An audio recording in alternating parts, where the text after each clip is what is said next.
Flying when there was still food on airplanes, and it was time for lunch, and the flight attendant said, "Would you like lunch?" And I said, "Well, yes, what are my choices?" And she said, "Yes or no."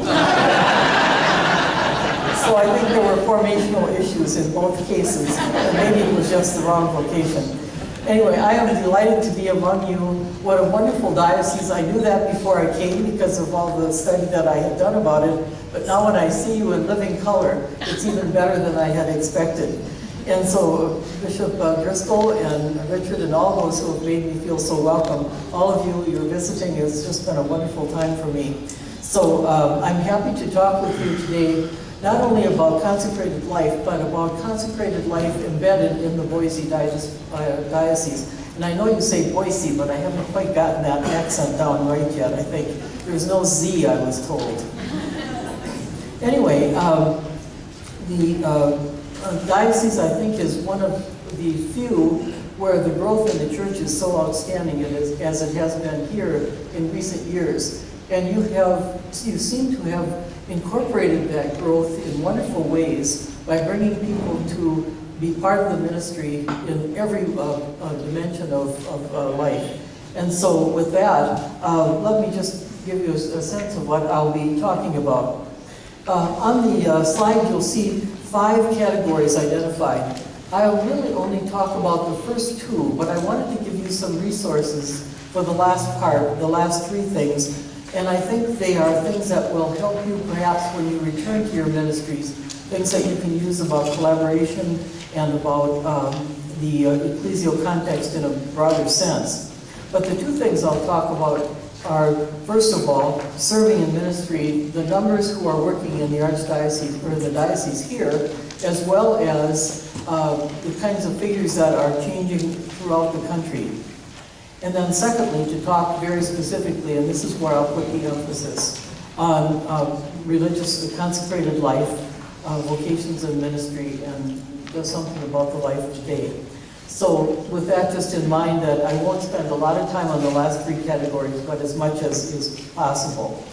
So as I begin with the basic statistics to get a sense of the context, looking at the Diocese of Boise and then comparing it with the other dioceses in the United States to get a sense of where you are in the midst of all of the people in this country. In your handouts, you will find 3 sheets that are separate from the PowerPoint presentation, and I won't go into these in detail, but the top sheet has about every statistic on religious and ecclesial life that you would want to know, especially about the personnel. That's on the first page. And then the next page has the same set of statistics for the Diocese of Boise, as much as I could get them from the official Catholic directories. So it's a 50-year history of how your diocese has grown and changed. And then the last page is a result of my writing the book that Richard pointed out. In 2004 and 2005, I was doing the research for this book, and I used every diocese in the United States to see what each priest was doing in those dioceses. And diocesan religious, active, retired, and doing other things. And as a result of doing that, I could figure out how many were serving more than one parish, and then who was helping them in that. What became very clear to me as a result of doing the book, but also just common sense, the church could not exist unless we collaborated with each other. And to see it done here so very well is really something that is exemplary, I think, for the whole country. So that's kind of what we'll be looking at, some of those kinds of statistics. Here we have, looking at the U.S. statistics, and just a brief note, I think this is the only mistake on the page in my presentation. It's correct on here, but if you go down to sisters, the 179,954, and you look on your 4th slide, that was the number of sisters who were teaching in schools, if you could imagine, 104,000. The total number was 179,000. Other than that, I don't think I have any mistakes, as far as I know.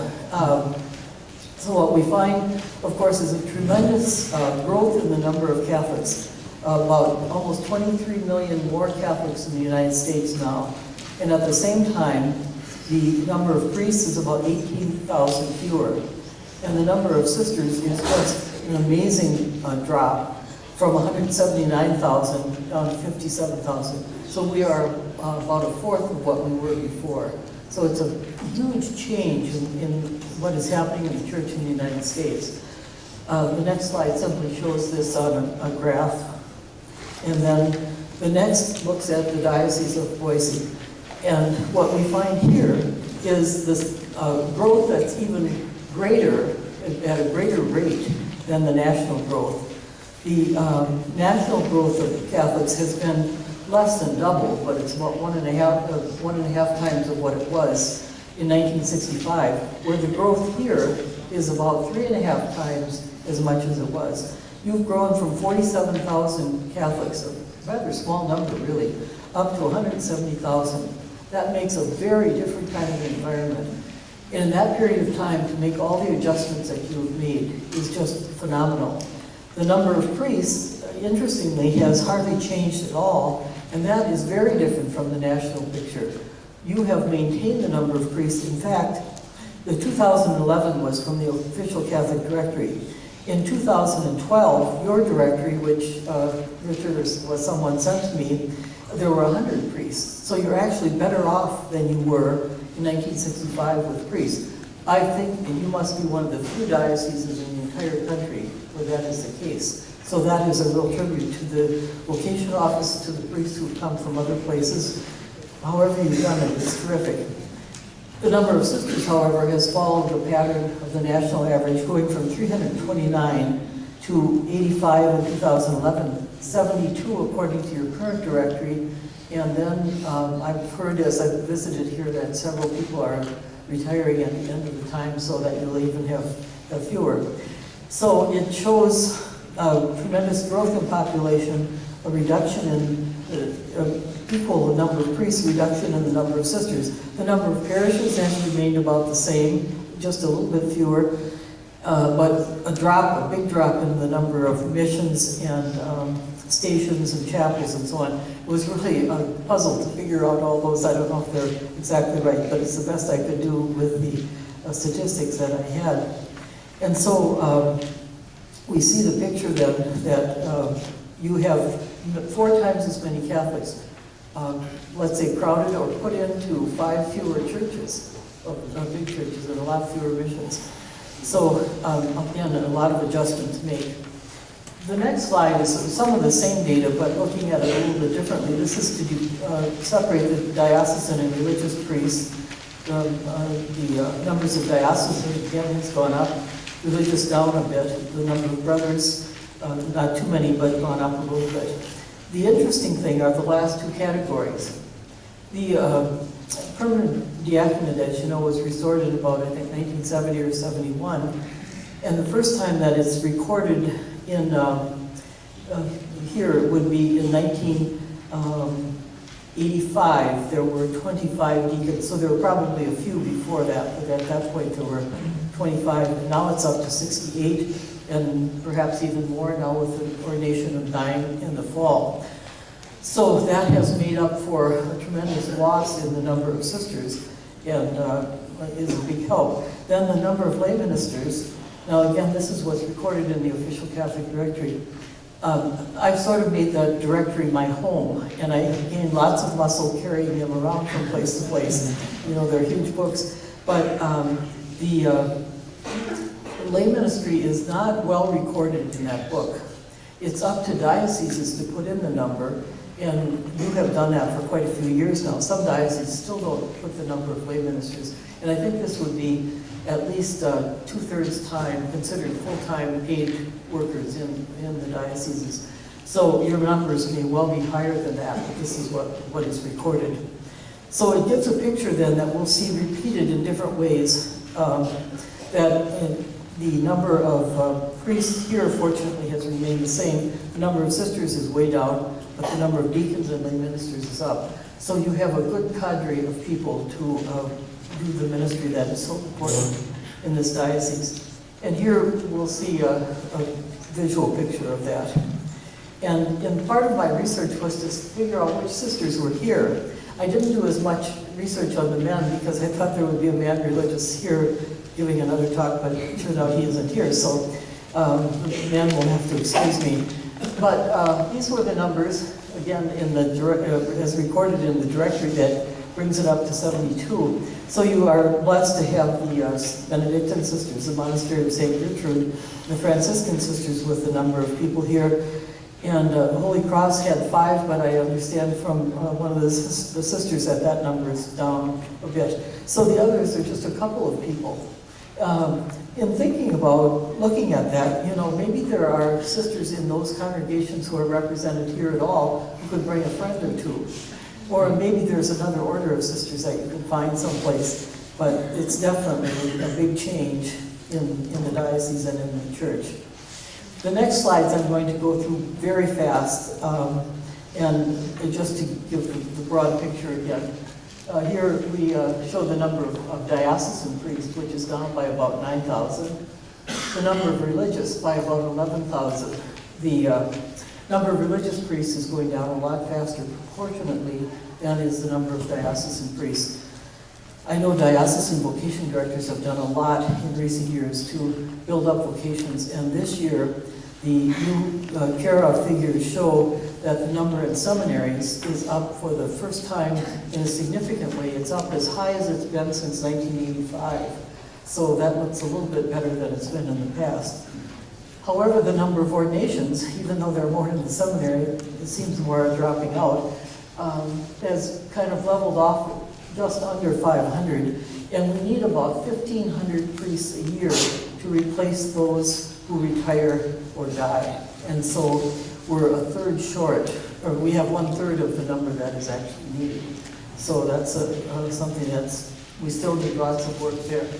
The number of sisters shows the plummeting figures here. And then the number of brothers has increased kind of as has the number of sisters, and to a very small proportion. But this shows the number of deacons. Last year, up to over 17,500. And I think by this year's data, when the new directory comes, it comes anytime now within the month of June, the 2012 figures will be out. I'm quite sure it'll be 18,000 deacons. So it more than equals the number of priests that are fewer than they were. And now ecclesial lay ministry, this is a figure that's hard to get at. And fortunately, David DeLambo has done a wonderful study. And he started trying to find figures. He got back only as far as 1990 to get kind of reliable figures nationally for paid ministers. 1975, it was estimated there were maybe 5,000 who were paid lay ministers. Now it's at least 30,000, and one would have expected it to go up more. But after the 2002 sexual abuse crisis happened, a lot of dioceses laid off lots of lay people. And so those numbers are probably going down, but we don't know that for sure. Again, very difficult to count. So that gives a bit of a picture of the whole scene. And again, I would point out the very advantageous position that I think this diocese is in, but with much work to do to continue that good record. So I'll move on to the second part. As I was looking at the clock before, I remember someone saying once that a vision of hell is being the speaker at 2 o'clock in the afternoon.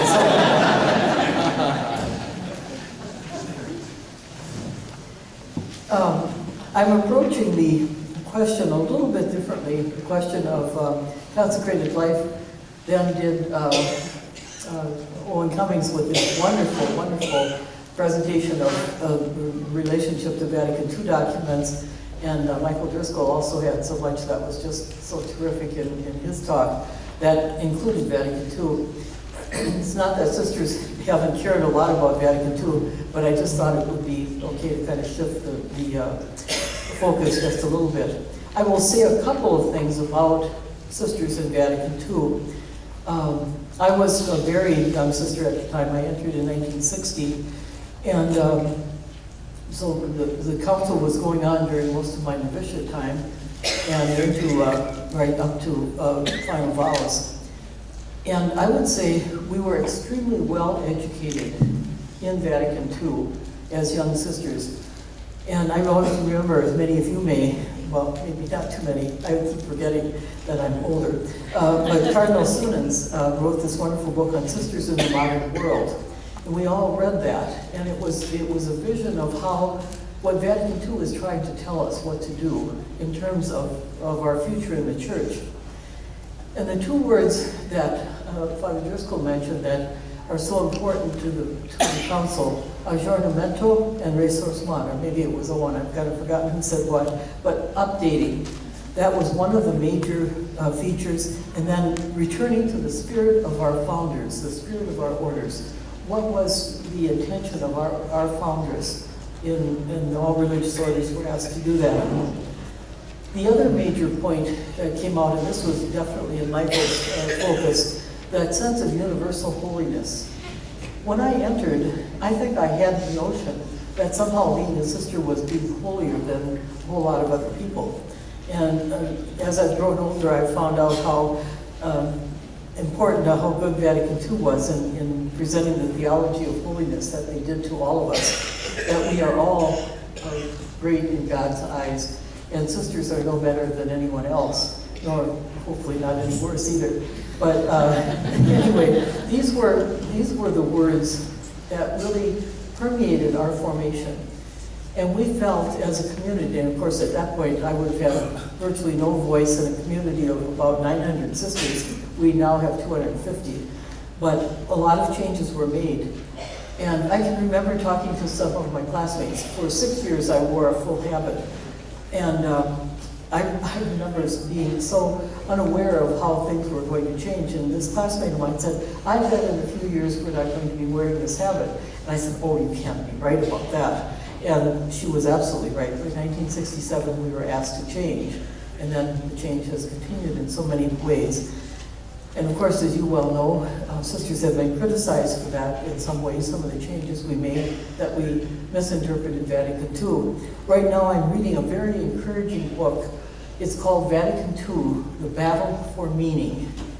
And it's written by a wonderful young Italian scholar who happens to be at St. Thomas, Massimo Fagioli.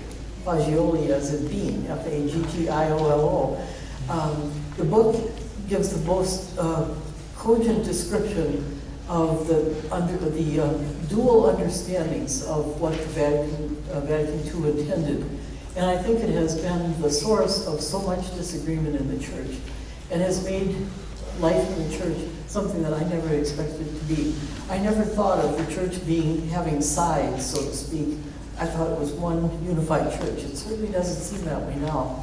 But reading this description, very well documented, it shows that right from the beginning, there was a small group at the Vatican Council that was not for change, and they have persisted in a very strong way to change the understanding. So the interpretation, the spirit of Vatican II is understood as a very bad phrase. We should go by exactly what the documents say, but then what does that mean? So it has helped me to understand some of the division that is in the church now. So I think it's a book that many of you would enjoy reading. And I think, as one of the sisters mentioned about the investigation of LCWR, and in fact of all religious communities, comes out of that division and understanding of the meaning. And who knows who is right? I think we, sisters by and large have felt that they followed the council. Other sisters have interpreted it a different way. So it's a complex issue, and I think it has affected vocations to a very, very great extent. That last slide showed looking at the generational differences in spiritualities and then some strategies for inviting the next generation.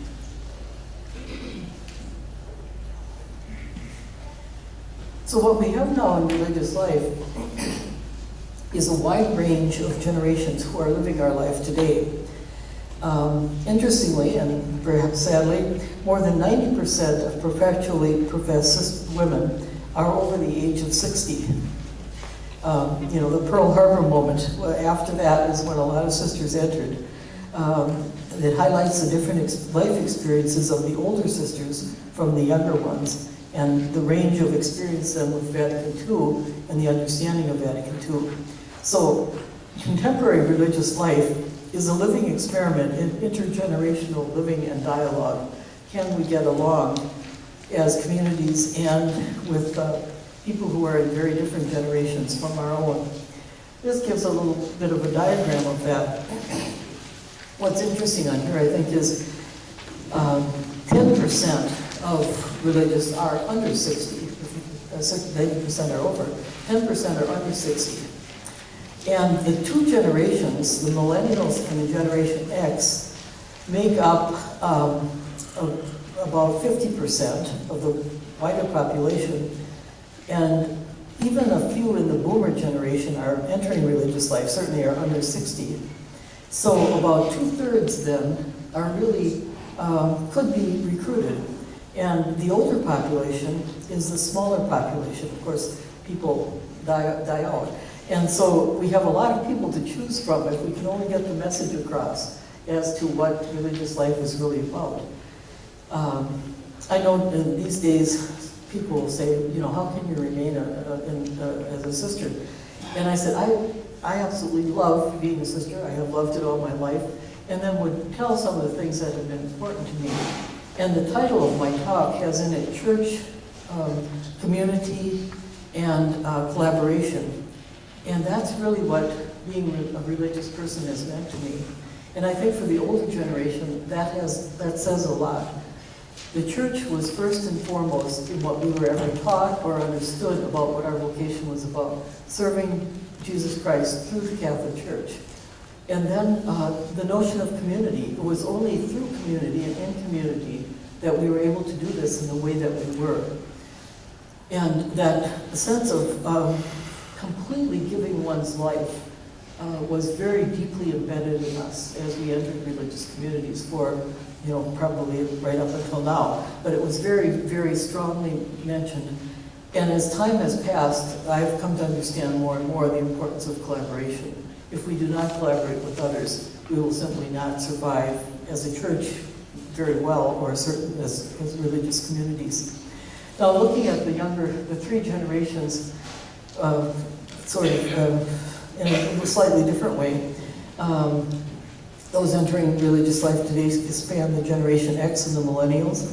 What do they bring? They bring energy for the mission, capacity for leadership, and intercongregational connections. You'd be surprised at how many younger sisters know each other all across the country. There are gatherings for younger people, regardless of their congregations.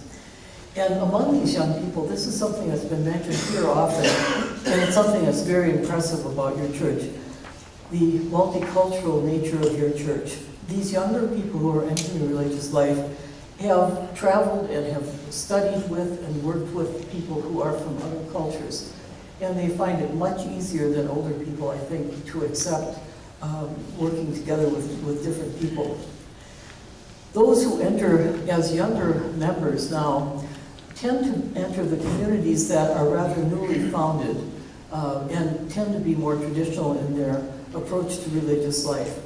And then the ones who enter a little bit older in their second careers, perhaps even in their 30s and so on, tend to enter the communities that would be older communities, but ones that have made the changes that were suggested by Vatican II and have stayed with those changes. And so we have those two different kinds of experiences. Sister Mary Johnson is a sister of Notre Dame Dana Moore from Boston, just with her last week, and she's just finishing a book on the younger religious. And there are 1,000 young religious in formation right now, 1,000 women religious. And of those 1,000, about 500 are in the newly founded orders that are more traditional in their nature, and about half are in the more progressive, the older orders that are without habit, etc. So people are entering at an equal rate, but since there are many fewer of the newly founded, they seem to have a more people. Anyway, so these middle-aged, second career vocations, unheard of when I entered. In fact, you couldn't be over 30. You had to be 30 or under in order to enter community, a religious community at that time. But these people bring gifts and skills. They're kind of ready to go in ministry. We had the great privilege of receiving our college education, and then many of us graduate school on top of it. But many of these have worked all those things out. They've had experience, again, working multiculturally in their places and workplaces and with friends. And the kind of formation that they are looking for assumes an adult model. They want to be incorporated into a community in which they have some voice. 50 years ago, believe me, we had no voice whatsoever. You did just what you were told, and if you had a good idea, you could hold that for about 20 years or so. It was just the way it was. So anyway, those are the two groups that are entering religious life and kind of where. Now, the large population is the rest of us. I coined the little phrase, wisdom women here. These are the women that I mentioned, responded to the Vatican II directives, etc. They're the blessing of older, experienced women. They're the source of strength and resilience, wisdom to help communities move forward. What is striking to me is there are 10% of sisters are over 90, 10% under 60. So there are a lot of sisters, 80%, between 60 and 90. And the panelists and myself, we're still going pretty well into our 70s. So I think there's another good 10 years of strong ministry coming from sisters. But after that, we're going to be looking in different places for replacements for the kind of ministry, unless there's some other intervention that God will bless us with, and we can always hope for that. So working together, incorporating younger people, this is what's important to build community.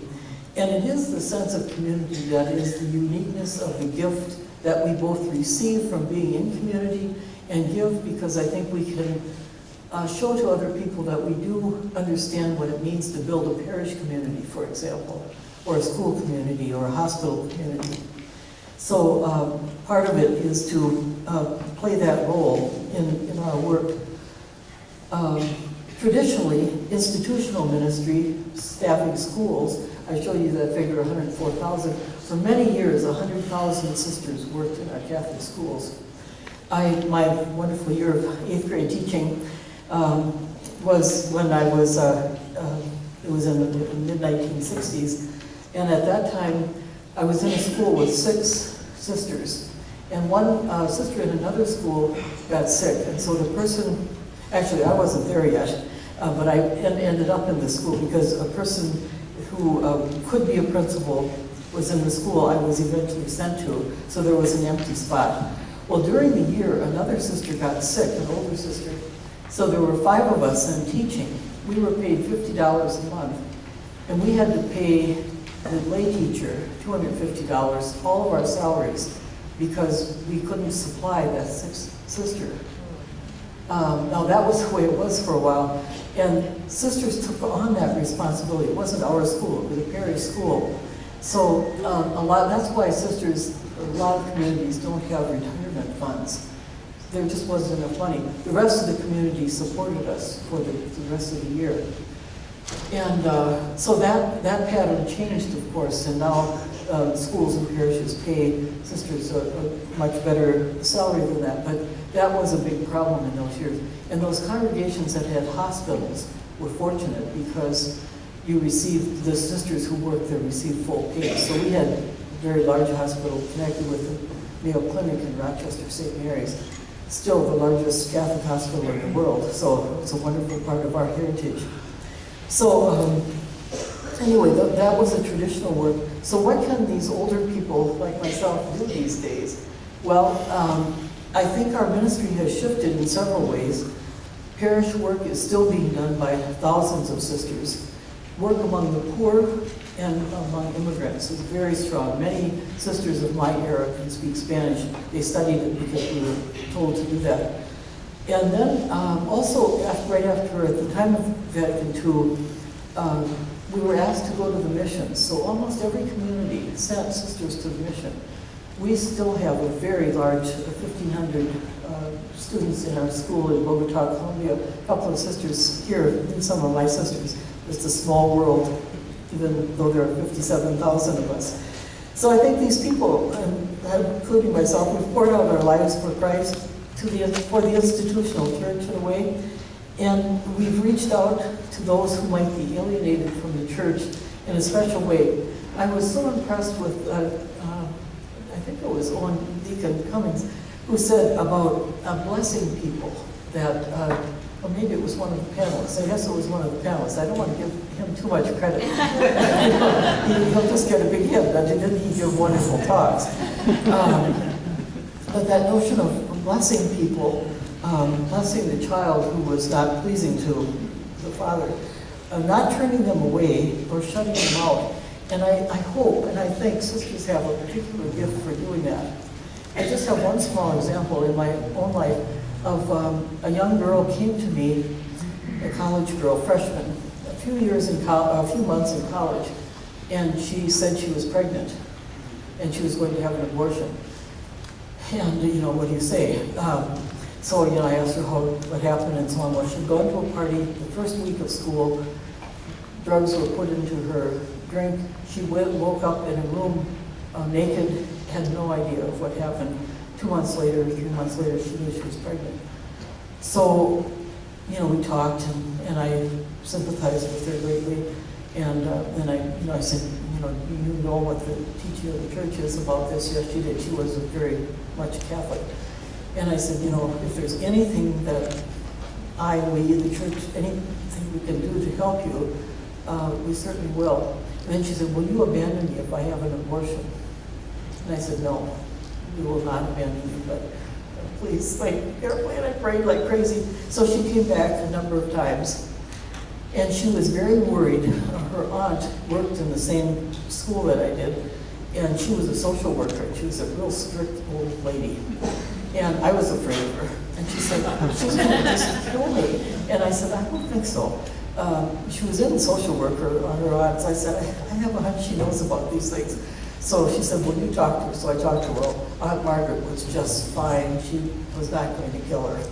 And in fact, it was the young girl's mother was her sister.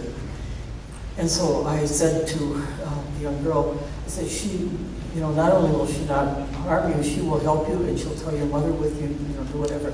Well, anyway, to make a long story short, a few years ago, I kept in touch with her. She did not have an abortion. She finished the first semester. She had the baby in April or May or June, I guess. Came back to school in the fall, finished college, and her parents raised the little child. She now has grandchildren from that child. And she's a beautiful woman, and the children. Well, anyway, the point of the story is, I didn't say to her, that's a mortal sin if you do that. She knew that very well. But would I abandon her? And I just know I will only pray for you to make the decision that you can live with, And again, I can't remember what I said. I wish I could remember better because it worked.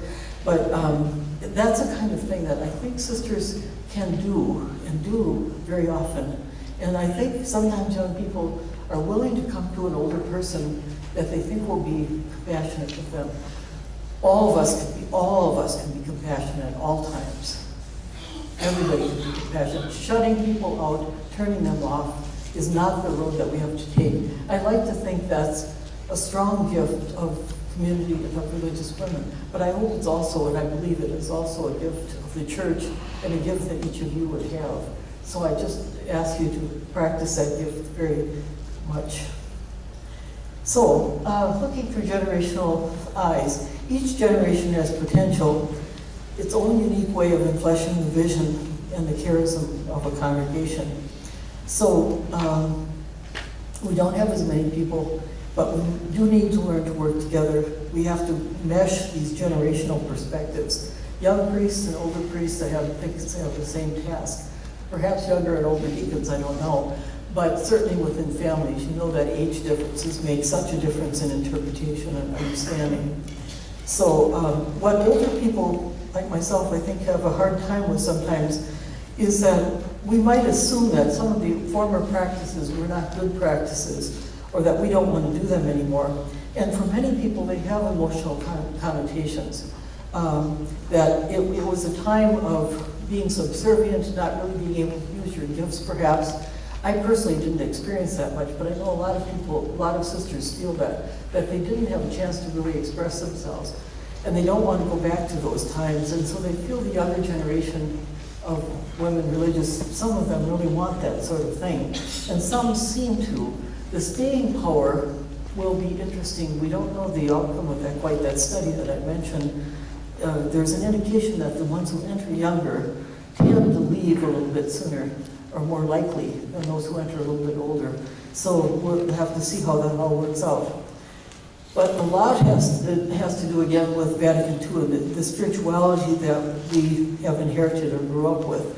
Vatican II is not a pivotal experience for younger people as it is for us. I know when I teach students nowadays, including seminarians, Trent and Vatican II are both a long time ago, and we don't really care. Let's move on. They're both just old. And so, to try to get across the great gift that Vatican II is and has been, in this 50th anniversary year, I think we have a wonderful opportunity to do that. So, the younger ones have reasons for their way of understanding, and we have ours. We need to listen to each other and respect each other, and that is a big task that I think is always there. One of the problems of the ancient customs that many members of the pre-Vatican II generations attached memories of an overly clerical and rigid church. That's the understanding. Not all old ideas are good, nor are old ideas all bad, but we have to see what fits for the people's needs today, for the people that we serve. So leadership has a particularly great challenge in all of this. There's a lot of diminishment in our communities. There just are not so many young. How are we called to be in these days or years of transition? What can we do? I think we can be more spiritual people than ever, and older people can be very spiritual, have more time to pray. And I've noticed that a lot of religious congregations like my own are starting or working through spirituality centers. We have, our mother house is huge, it's in Rochester, and we have at least half of the classroom space and so on. It used to be a novitiate with 150 people, and now we have a few novices here and there, half a dozen or so, but not anything like to fill those rooms. It's used by the Mayo Clinic for their continuing education, and the environment is the mother house environment, one of silence, beautiful grounds. We have dedicated a chapel for their use of what used to be the novitiate chapel. It's space, that's sacred space to them. And we've done this now for about 5 years. Probably 100,000 people have used the grounds. And the feedback that we get from that is unbelievable. It has deeply affected the Mayo Clinic vision of what healthcare is, what spirituality is, and the connection between the two. So, each community has its own gift to give. And I think just because we're old, we shouldn't think that we don't have a gift anymore. And let us hope that somebody younger will see that as a great thing. And if they don't, God's will be done. And that's all we can say. So we each have to look for what the next generation's gift will be. Outreach, multicultural, all those things are important. Making connections. We're dwindling and weary, but we still have a little bit of life left. The capacity of younger people for leadership is great, so they have to be given that great vision that I think is part of Vatican II, that I think is part of what the Church is asking today. So intergenerational, congregational connections are very important, and educating the young toward that. Okay, I just will go through this next part quickly, and then just a few ideas here and there, and I know there'll be time for discussion later. But some strategies and suggestions for inviting the next generation. What can be done? CARA is a Center for Apostolic Research, Applied Research in the Apostolate. Center for Applied Research in the Apostolate. It's an organization that exists to do research for the church. It's located now at Georgetown. It's been in various places at different times, but it has done tremendous work in recent years, especially, and around vocations.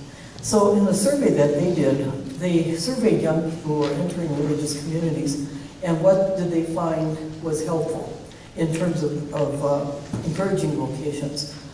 Come and see experiences, living the life, however that might be done. Opportunities to live in, discernment retreats, mission and ministry experiences. Parish activities and encouragement by parishioners. I know a number of you mentioned that what you're doing with vocations for priestly life. The same kind of encouragement can be for sisters and for deacons as well. So figuring out just the right parish activities. Use of media, much more so than printed material. That's not my style, but boy, do we have to change. This is all that young people do nowadays. They use media all the time. When you ask young people, where did you find out about the order, unless they happen to know an individual sister, it was definitely on the web somehow. CDs, DVDs, whatever. And then visits of with vocation directors and other members of the community. Knowing someone who has lived the life makes a big difference. So, where is the support coming from? It's most likely to come from the religious community themselves, members of the Institute. To a lesser degree, encouragement comes from diocesan priests, people in the parish, school, workplace, parents, siblings, and other family members. Families do not encourage vocations very much at all. I teach one undergraduate course at St. Thomas each year. Mostly I teach in the seminary. But in the undergraduate course, when I spot young women who I think would have a vocation, I've kind of tried it out. And so sometimes they'll come back later and they say, well, I really thought about it. Well, what you do is so interesting and that life, sounds so good. But my grandmother thinks it would be a great idea, but my mother and father think they do not want me doing this. I'm the only girl in the family, or I'm the only child. Nowadays that's just the way it is. So the encouragement comes through other means than families. So, Kara, what else did they find? That we need to speak as communities about the rich heritages of our religious communities. Each community has done something worthwhile, something good for the church, so we need to tell those stories. We've done a lot of publicity or work around St. Mary's Hospital and the Mayo Clinic. A classmate of mine wrote a 2-volume story called The Sister's Story, which is really about the founding of the Mayo Clinic. The founders of our community in 1883, actually there was a bad tornado in Rochester when it was a small town. Lots of people were killed. The only doctors in town were the Mayo doctors. The only big building was the Mother House.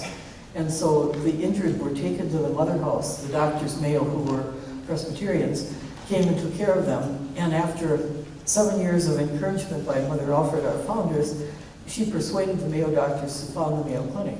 And she said, our sisters built the hospital. The little Mayo Clinic was next door.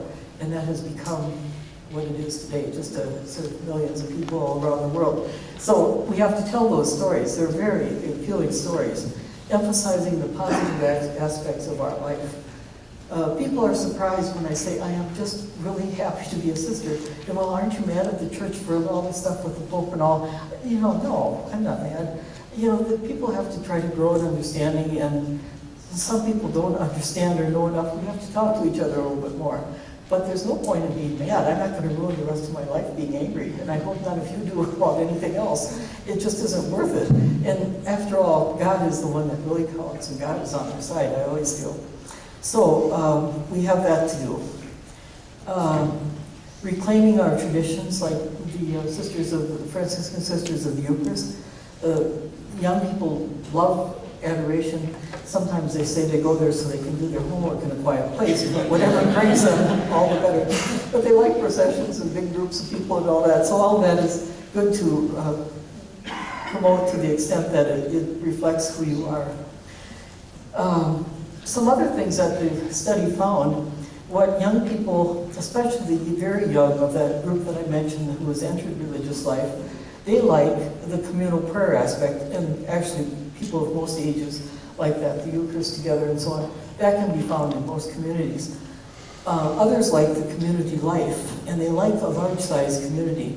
Truthfully, I like a larger size rather than 2 or 3 at a time, because it's easier to get along with 10 people than it is with 1 or 2 others. Anyway, there are different ways of expressing community. And then communal works. this is something that appeals to people. What has your community done? What is it doing? What could we do? So those ideas are all there. Some like the religious habit, and again, it's that older-younger thing. A lot of older sisters don't care for it. You know, I can remember freezing on the playground in my 1 year teaching 8th grade, and because the habit was freezing and it was too thin in winter and way too hot in summer, it was really uncomfortable. And ours wasn't bad compared to a lot of others. So, you know, that's kind of my image of it. I identify myself as a religious any place I go, and a habit doesn't speak to me, but I know it does to a lot of other people, and I just have to be open to that too. And the younger generation, they're an impatient group of people. They're not used to waiting, so you have to answer right away. Priests and deacons, probably not deacons so much, but priests, young guys who are interested in the seminary, they want to hear right away will you see me? I want to talk about it. So they need a kind of interactive way of relating and finding out. So in the end, what are reasons for hope?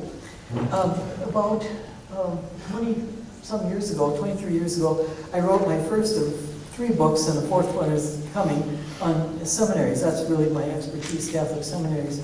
And the first book was entitled Reason for the Hope. And it's taken from 1 Peter 3:15. Whenever you are asked, be ready to give reason for the hope you have in your heart. So we have to each ask ourselves, what is our reason for the hope we have? Those of you who are working in lay ministry, those of you who are working as deacons, priests, working as a bishop, what gives you hope? I put a few things here. Is it the generosity of young people, the growing ranks of the Catholic population, our experience of religious and religious life, conviction of God's unfailing love and care for the church, vibrant parishes perhaps, growing diversity within the church, the involvement of laity and of deacons now. These are great gifts to the church. And then we'll be discussing these questions, so I won't linger on those now, but how do we deal with this? I think they will be part of the next thing. I'm just going to show you a couple more slides without giving too much commentary. 5 minutes. This is about my book. Well, this comes out of the book about what's happening in terms of changes in vocational status. We saw that the general decrease in the number of priests and sisters, increase in lay ministers and deacons. So there's my book. And then here's a picture where we're a little short of priests. And so 30% or more who are serving priests who are serving 2 or more parishes. That was black. And here's the Boise situation. You have, oh no, I'm sorry, this is region 12, so it's Idaho, Alaska, Montana, Oregon, Washington, compared with region 8, 11, 13, you see what they are. But anyway, in your region, 37.7% of priests have that kind of 2 or more parishes. 8, that's Minnesota, North, South Dakota, we have almost half. By now it's even more. This was 2005 when I gathered all that data. And then you get a place like California, Hawaii, Nevada. California, Hawaii, where everybody likes the sun, they have plenty of priests, 13.8% only. And then the Arizona, Colorado, there's a lot of growth in those states, New Mexico, so they're about a third. But you have all those statistics to study over and look at. This is state by state. And the states that have 45% more or more priests serving 2 or more parishes are there. And then in Idaho, 50.9% of your priests as of 2005. And I've got the 2009, I think it's a little bit less now. Yeah, it's 48.3%. So it was 50.9, so you're improving that actually. You have a few more priests who are active than you did in 2005, so that has been a helpful thing. US-wise, this was in 2010, I did a spotty survey. I couldn't do all of them over, it takes a year to do that. But at least 50 to 60%, I'd say now it's closer to 60% of priests with more than 1 parish, or of parishes served by a priest with more than 1 parish, and then about 35% of priests, a third of the priests in the country have at least 2 parishes. So that's there. This compares Diocese of Boise with the St. Paul, Minneapolis. What you notice, what I noticed in doing this research, The big archdioceses in the big cities tend to have plenty of priests. So you see the big difference there. And just that was here. Diocese is more like your own. Boise, Rapid City, and Davenport. So here this year you have 48%. Rapid City had 80% of priests with 2 or more parishes, and then Davenport about like yours, a little bit less. So some places are really Rapid City, Crookston, Minnesota, and Superior, Wisconsin are all close to 80% of the priests have more than one parish. Crookston actually only has 1 priest who doesn't have more than 1 parish. The ages of priests getting older. I asked the question in my survey. 1,000 priests answered the survey, all serving more than 1 parish. How many more years do you think you could serve? And they said, most of them said, about 10 years or so. One person, the oldest one of all, was 83 years old, and he said he could make it 15 more years.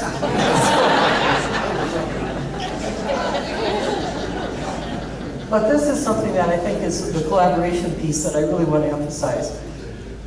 Priests love their staffs and vice versa. 97% are very or somewhat satisfied with the relationship of professional staff with priests.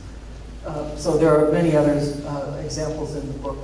Okay, virtues and qualities, you can imagine what they are. Be like Jesus, spiritual, prayerful, prudent, compassionate, loving, enthusiastic, forgiving, reconciling, all those good things. And giving life to parishes. This morning, the thing about preaching, excellent liturgies, prayer services, being there to form community, being a leader, collaborating well, all of that comes out. Fears of closure of parishes is very strong. The distances people have to drive is huge. There's so many responsibilities.